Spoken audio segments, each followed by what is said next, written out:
Tonight, more pressure on the Mayor to scrap his ULEZ expansion plan. Critics say the £110 million scrappage scheme for businesses, charities and people on lower incomes won't be enough.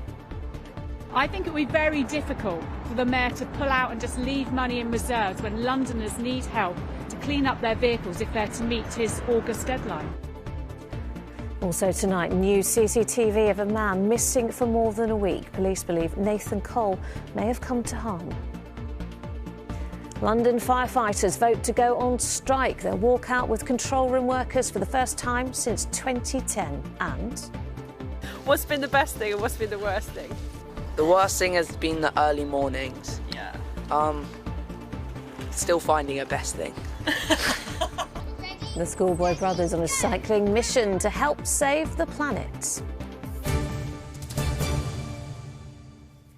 Good evening. The Mayor's calling it the biggest scrappage scheme ever. Drivers are now able to apply for money to ditch their polluting vehicles ahead of the expansion of the ultra-low emission zone in August. Sadiq Khan has made £110 million available to help Londoners whose vehicles do not meet the current requirements. But as the cost of living crisis continues, he's under increasing pressure to add more money to that pot or postpone the expansion altogether. Our political correspondent Simon Harris reports. London's car scrapyards aren't going to be short of customers. Sadiq Khan has set up a £110 million fund to encourage Londoners to crush older cars and vans before the new expanded ultra-low emission zone arrives in August. At Redcorns in Tottenham, they expect to be busy, but it's a double-edged sword. We're doing about 700 cars a day as a business at the moment, expecting it to rise to around about 1,000 cars a day. We're going to see a lot of vehicles come in from that, which is good. On the flip side, we're expecting our parts department to be affected because people are not going to be repairing the older vehicles that they typically have in the past. Under the new scrappage scheme, Londoners on some benefits can apply for £2,000 to scrap an old car or motorbike. Sole traders and firms with fewer than 10 employees can get £5,000 for a van or £7,000 for a minibus, or up to £9,500 if they also buy an electric vehicle as a replacement. When we did the previous scheme that the Mayor paid for, we paid £61 million and we got 15,000 vehicles off the road, dirty vehicles, and that was around two-thirds cars and around a third vans. The proposed expansion of the ULEZ is controversial. Some outer London boroughs want it delayed because of the cost of living crisis, and there are calls for the scrappage scheme to be more generous. Last week, the London Assembly tried to force the Mayor's hand by amending his budget. They want him to put more money into the scrappage scheme. They called on the Mayor to stump up an additional £100 million using cash from a City Hall rainy day fund.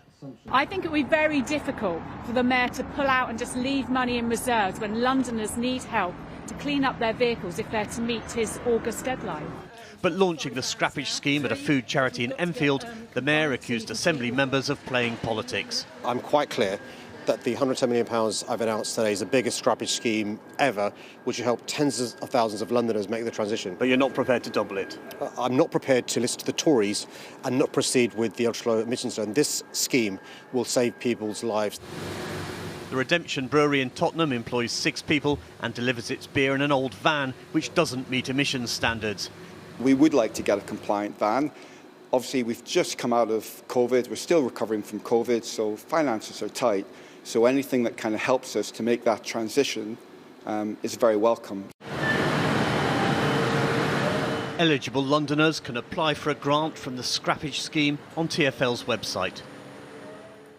Now, Simon, we heard from Sadiq Khan there. He wasn't giving much away, was he? But can the London Assembly force him to cough up more cash on this? In theory, yes. The reality is no. Last week's amendment to the Mayor's budget telling him to put another £100 million into the scrappage scheme was proposed by the Lib Dems, backed by the Greens.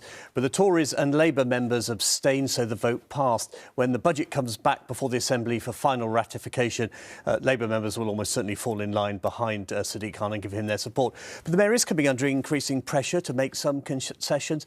Outer London boroughs, Lib Dem and Tory, have been vocal in calling for him to postpone and extend the scrappage scheme. And last week, the leader of a Labour council, Darren Rodwell, who leads Barking and Dagenham Council, echoed very much the same message. And there are some London Labour MPs who also would like the Mayor to press the pause button. All right, so that pressure not necessarily going away. Simon, thank you.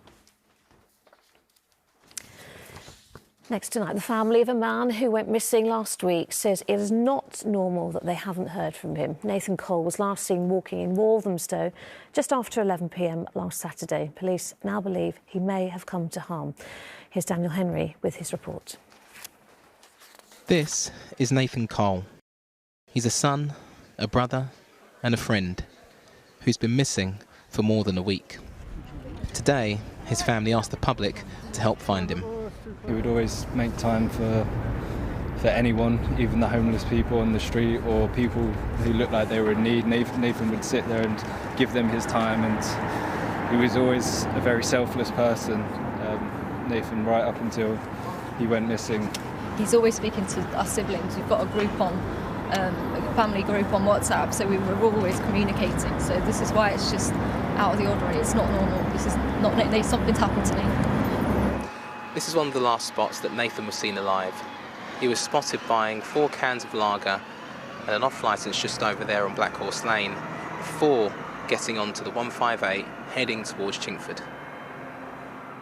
CCTV saw him walking along Billet Road about 10 minutes later and then heading towards Banbury Road in the direction of the River Lee. He knew the area very well because we grew up there. He was actually going to visit a friend, but the plans changed. But we knew from the outset, as soon as my mum called us the very next day saying Nathan did show up, that this was our character. This is not what Nathan would never do this. He didn't show up to his job. That's even more concerning. He loved his job. He loved his family, which is why we've been out there all week for last week, searching, handing out leaflets. He was wearing a grey trench coat and dark trousers, Dr. Martin boots, the red scarf, which we think might jog a few memories, hopefully. I'd like to appeal to Nathan to contact us. Your family are very worried, the police, we're very worried about you. We want to get you home safely. Please look at his image. He's wearing quite distinctive glasses, a red scarf, and if you did see Nathan over that period or subsequently, please contact the police urgently. Nathan's family say he isn't in any trouble and they just want him to come home. Daniel Henry, ITV News. Some other news. A young woman who was killed by dogs in Caterham has been named as Natasha Johnston. The 28-year-old is believed to have been walking a number of dogs in Gravelly Hill when she was attacked earlier this month. An inquest into her death will open tomorrow. More than 10,000 complaints were filed against Metropolitan police officers and staff in less than a year. New data shows 10,200 complaints were made by members of the public between the 1st of January and 9th of December last year. These included allegations of sexual assault, racist, sexist and homophobic behaviour and excessive use of force. Stoke Newington High Street will remain closed for another week after a building collapsed on Friday. The road is closed to pedestrians, cyclists and traffic while Hackney Council carry out work to make the site safe. The Housing Secretary has announced a 6-week deadline for developers to sign a government contract to fix unsafe tower blocks in the wake of Grenfell. If they fail to do so, they will be banned from building new homes. Just yesterday, Michael Gove said the government is partly to blame for the Grenfell fire. Well, I'm joined now by Lord Boateng, the new co-chair of the Grenfell Tower Memorial Commission, and Sophie Bishner, whose flat is still covered in flammable cladding. Thank you to you both for joining me. Sophie, let's start with you. We've spoken to you before, of course, but just remind people watching where you stand at the moment with your flat and the cladding and the cost of it all. So I currently live in a building with flammable cladding, potentially flammable insulation, missing fire breaks and a couple of other fire safety defects. I received a bill for £200,000 a few years ago. That's for me alone, so it was about 15 million for the whole block. We've been told not to pay that, but the question remains as to where that money is going to come from. We're still waiting for remediation and we have no timelines at the moment for that. So given all that and that huge bill that you're facing, what do you make of this ultimatum from the Housing Secretary to developers? Do you think that this will help you? Are you confident it will help you in your situation? The ultimatum is definitely welcomed and it will help thousands of buildings to remediate their unsafe cladding. But in cases like mine that were called orphan buildings, we don't have a developer that is still solvent for us to pursue them to sign one of these contracts. So myself and many others, thousands of other buildings, are in the same situation where there is no developer to pick up this contract. It will help thousands of buildings, but it isn't the silver bullet for all buildings that are impacted in the building safety crisis. Interestingly, Michael Gove also made the admission that the government was partially responsible for what happened at Grenfell, that the guidance, building regulations at the time, in the run-up to the building of Grenfell, allowed the unscrupulous to exploit the system, essentially. Is it therefore in some way buck passing to expect developers to foot the bill? Should the government be paying for it? It's very welcome that the government have admitted their part in the Grenfell Tower fire and the building safety crisis as a whole, but it does come 5.5 years after that fire, and millions of people are still living in unsafe homes. So as far as leaseholders and residents are concerned, it is for somebody to take responsibility, and if those regulations weren't strong enough at that time, the government, in my mind, has to answer for that, as well as the developers. In some cases, developers didn't meet the regulations that were there, in the cases like fire breaks that are missing in many, many buildings. All right, I'm going to bring Lord Boating at this point. Lord Boating, co-chair of the Grenfell Tower Memorial Commission, you work closely with the bereaved, with survivors, the whole community in North Kensington. Do they consider Michael Gove's words an apology of sorts? And what's been their reaction to this admission, if you like, of government failings? The Commission's concern is a memorial, that there should be a fitting memorial, an everlasting memorial, to those who have suffered, those who've lost their lives, who've lost next of kin, the bereaved, who've lost loved ones.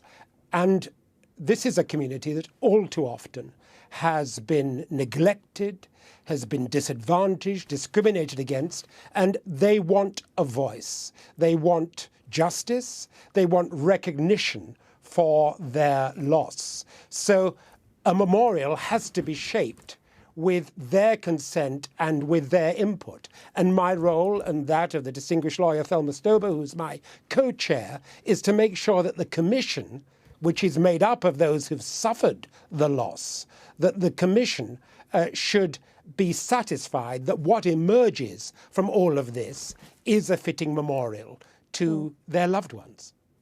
Lord Boating, you talk about a fitting memorial, of course, to the bereaved, to those who lost their lives. And part of the legacy of what happened at Grenfell, that awful tragedy, is also how we move forward and how people like Sophie, living in these unsafe high-rise blocks, are going to, you know, how their lives are going to be changed and made better. You know, what do you make of Michael Gove saying now that he's given these building contractors this ultimatum, if you like, that they're going to have to pay for this? Is it not also the government that should be working to make these properties safe? And that should be part of the long-standing legacy of what happened at Grenfell. That's a matter very much for the government and for the inquiry. The Commission's concern is the memorial, but it is a welcome thing that Michael Gove is seeming to get a grip of this situation.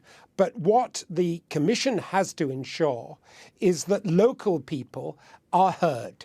You know, I can't and won't get away from the fact that this is a community that has suffered. This is a community who haven't been heard, and their voice must now be heard. There can be no decisions made about the future of Grenfell that don't actively involve and that aren't determined by Grenfell. This is not a community that wants things done to it. This is a community that wants and demands respect, and that's what they must get. All right, Lords Boating in Westminster, Sophie as well. Thank you both for joining me this evening. Thank you. Next tonight, a brother, friend, teacher and idol. The words used to describe Rhys Newcombe, who was killed after a night out last year. The celebrity boxing coach was stabbed with a piece of glass on Richmond Bridge on the 26th of November. Just days later, his girlfriend found out she was pregnant. Well, now his brother and best friend are raising money to make sure his children have the life he would have wanted. They spoke to Carolyn Sim. When Rhys Newcombe was stabbed and killed, he left behind a 7-month-old baby daughter. But what he will now never know is that he was to become a father for the second time. His partner, Alicia, found out she was pregnant after he died and shared the news at his funeral. Some of the family are calling it a gift from God, which I can somewhat believe, but it's hard to... Normally when a baby's brought in to a family, you're all happy and the mum and dad are there. It's my duty now to try to fill the shoes of Reece and look after the kids like they're my own. What kind of a dad was Reece? Exciting, fun, and he was just a real good person. Yeah, and it's just a complete shock, to be honest. His brother and best friend are now raising money to give both children the life Reece would have wanted to provide for them. It has already reached over £120,000. If I can say one last thing to him and say, we've got you. And we've all got you. The unborn, he's never going to see he or she ever. So many memories that Alicia's got to do now with her own. There's no words, really. That is Reece now. That's all you've got left of Reece, so they carry on as him. Reece was stabbed with a piece of glass on Richmond Bridge in the early hours of the 26th of November last year and died later in hospital. 32-year-old Ross Hamilton from Isleworth has been charged with his murder. Reece was a well-known boxer in West London. He and his brother trained celebrities like former footballer Ian Wright at their family-run club. Losing Reece is not just like losing my brother. It's like losing a friend. It's like losing a teacher, someone I idolised. Yeah, just a complete legend in my eyes. That's what I would call him. He will never meet his unborn child. His daughter will grow up without him. But Reece's family want to make sure both are well cared for and proud of his memory. Carolyn Sim, ITV News, Feltham. Still to come on the programme.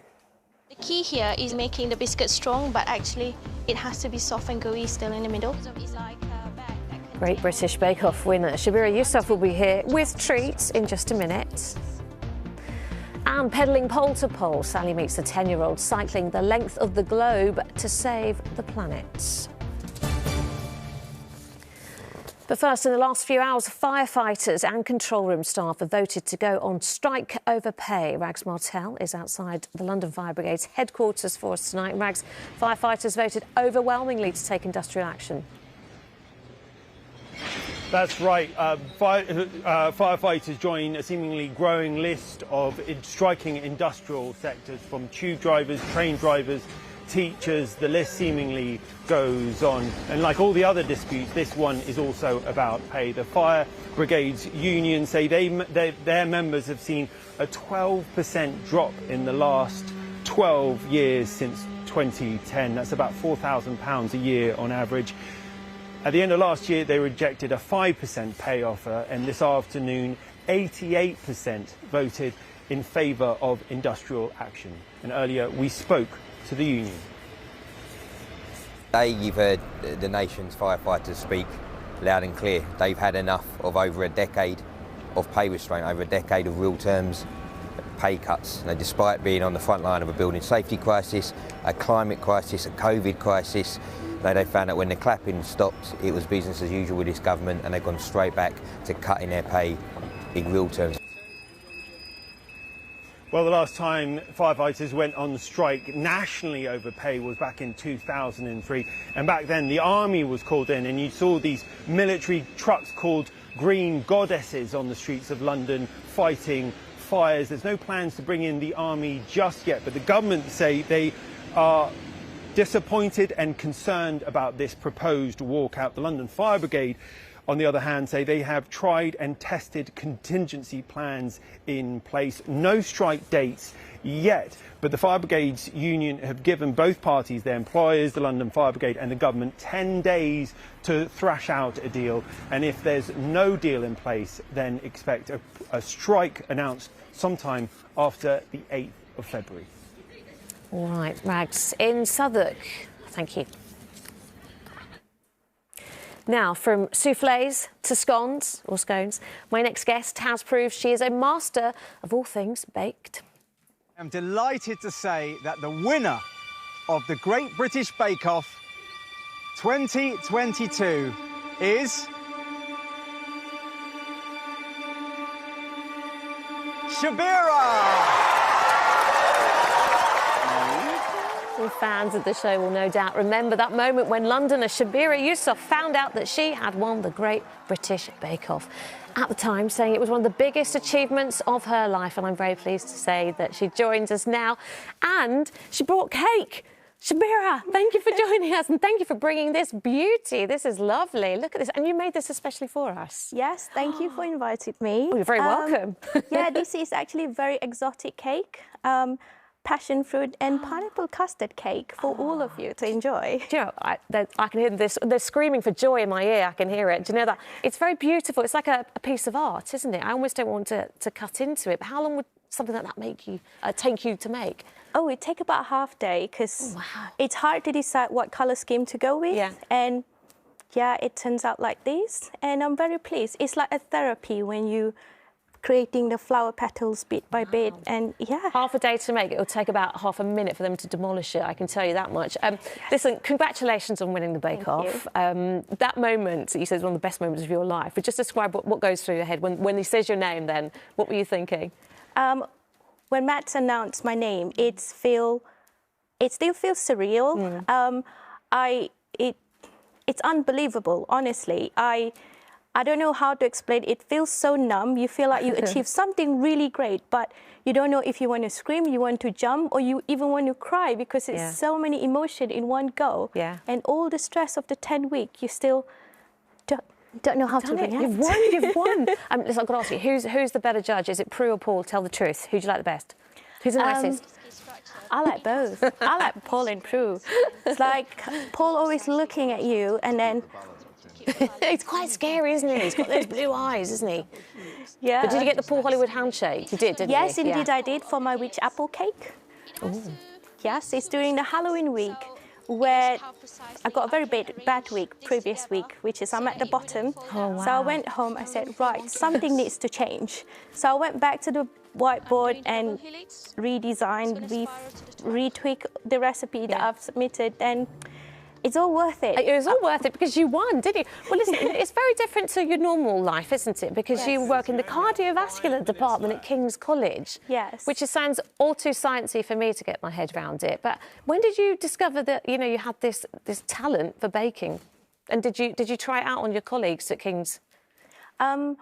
When I discovered my talent, I was in Leicester. I was doing my PhD, final year. I have to do writing up, and English is so difficult for me to write. Because you're originally from Malaysia, aren't you? Yeah. Yes, I was from Malaysia. And my final day when I was in Malaysia is when my friend bring me to a cafe, a very nice posh cafe, and they said, this is what it's going to look like, the cafe in London. Yes. And I tried the red velvet cake for my first time in life. And that inspired you? And that inspired me. Listen, we are almost out of time, so I'm going to ask you very quickly. There was a report out recently saying that it's very bad to bring cake in for your colleagues at work.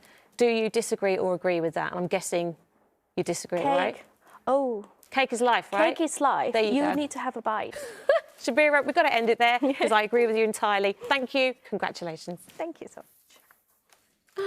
Wow, it is the 5th Monday of January, but things are looking up. The days are getting longer and the weeks are getting warmer. Oh, here's Sally with the forecast.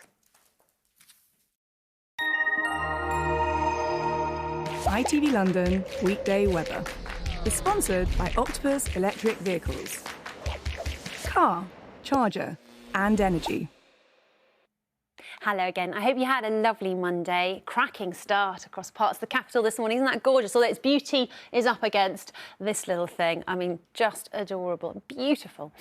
Now, bright and breezy at times this week, although there is a fair bit of cloud around, but hopefully you'll be able to see a bit of sunshine poking through. It's a pretty dry setup as we go through the week. Just tomorrow we could see a little bit of patchy rain in the morning, but not too much. And you've probably noticed it's less chilly than it has been. Though if you do catch the breeze, that takes the edge off things slightly. So tonight, with a lot of clear skies outside, you can see it's going to get quite chilly initially. The coldest temperatures probably earlier on in the night as opposed to tomorrow morning when we've got a bit of cloud moving in. And with that cloud, most of us should be frost-free tomorrow morning, but it's still going to be quite a cold start, down to the low single figures. And of course, in the countryside, it'll be colder. Maybe a chance of frost, but as I said, not a high one. And so tomorrow, turning increasingly cloudy. You can see we've got this front sinking south across us, maybe a touch of patchy rain on it, but it's mostly just coming in the form of thickening cloud, a bit breezy as it comes through. But by the afternoon, the breeze starting to ease a little bit, and you can see that cloud breaking up. So hopefully we'll get a bit of sunshine heading our way, and temperatures up a tiny bit tomorrow as well, highs of 9 to 12 degrees. If you've got plans for the evening, you should stay dry again, some clear skies, and our sunset is at 4:45. So the outlook sees things very settled, high pressure staying over us, keeping things quite calm. We've got sunshine, but again, a fair bit of cloud and turning cloudier through the week at the moment, but the temperatures doing all right, not as bad as they have been. That's it for now. ITV London Weekday Weather is sponsored by Octopus Electric Vehicles. Sally is here now. And Sally, you were up and out at the crack of dawn, weren't you, today? Again, like a lark, Lucrezia. Yeah. That's me. Yes, now, imagine you decide to do something for charity that involves exercising every day for a whole year. Well, that's what... Oh, and you're very small. You're a small child. That's what a couple of lads from St Albans and their brothers, they had to rope their brothers in, otherwise they would never have achieved this incredible thing. They decided to cycle from pole to pole, theoretically, which is 20,000 kilometres over a year. They did it because they were so upset about seeing David Attenborough documentaries during the lockdown. They thought they have got to do something to save the planet, so they're raising money for the World Land Trust. It's quite amazing what they've done, but it did mean a dark early start. Again, here we go. Ready, steady, go! When they started this challenge a year ago, it was daylight and they were excited. 363 days later, on a cold, dark January morning, the novelty has slightly worn off. What's been the best thing and what's been the worst thing? The worst thing has been the early mornings. Yeah. Still finding a best thing. But still mustering a smile, young Sam and Seb and their poor recruited brothers haven't stopped. They've cycled almost every day from the North Pole to the South Pole in St Albans, covering 20,000 kilometres. Well, Seb and Sam, you've been cycling for nearly a year. How are you going to feel on Wednesday? Absolutely delighted. They're doing it to help the planet by raising money for the World Land Trust, and so far have £10,000. But when Seb and Sam came up with the idea, their parents were having none of it. I just said no way, quite honestly.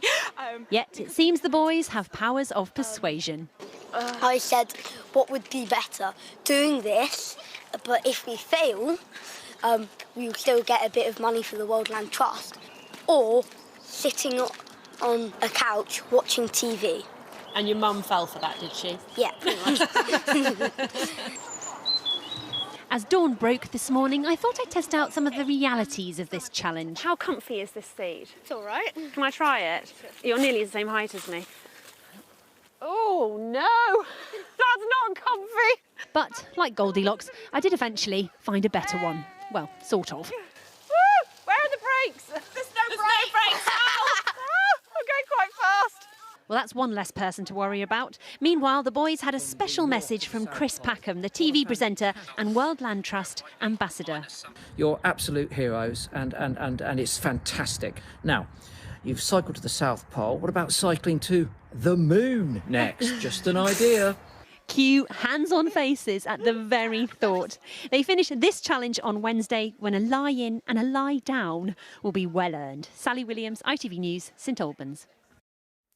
Oh, good luck, boys. And that is it for now. We're back with the latest after ITV News at 10. Charlene is here with the ITV Evening News next. But from me and the rest of the London team, bye-bye.